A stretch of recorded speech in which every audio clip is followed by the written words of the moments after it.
do YouTube, aqui quem fala é o Rafa. E bom, hoje eu quero fazer um vídeo diferente aqui pro canal, que eu nunca trouxe, vídeo de PC.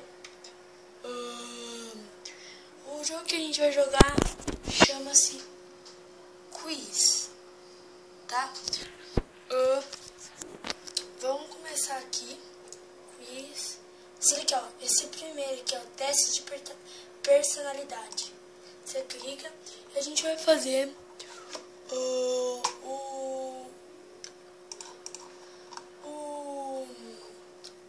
qual jogador eu seria. Isso mesmo, galera. Qual jogador eu seria. Deixa eu achar aqui, quando eu achar eu volto. Beleza, falou. Fala, galera, voltei aqui. Vamos começar. Quando eu tiver no terceiro eu volto, tá, galera? Esperem aí. Galera, eu pensei, não vamos fazer isso, porque eu acho que vai ficar chato. Vamos mostrar todas as perguntas. Você costuma perder a paciência facilmente? Gente, eu particularmente não. O que é mais importante? Vocês pausam aí o vídeo e leiam. Beleza?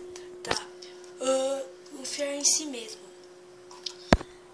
Você costuma se deixar levar por seus sentimentos? Não, porque não sou gay. Não. Zero, galera. O que você gosta de fazer nos seus finais de semanas? Sair com os meus amigos. Ouça essas perguntas aí. Pra mim, particularmente, é sair com meus amigos. Você se considera uma pessoa impulsiva? Não. Um pouco. Você gosta de ser assim, claro que não.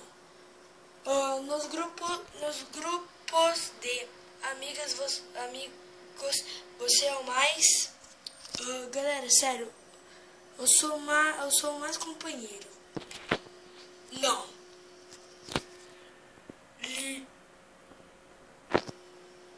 Lionel Messi, galera, deu Lionel Messi. Mas é isso. Espero que vocês tenham gostado. Se vocês gostaram, deixem o joinha.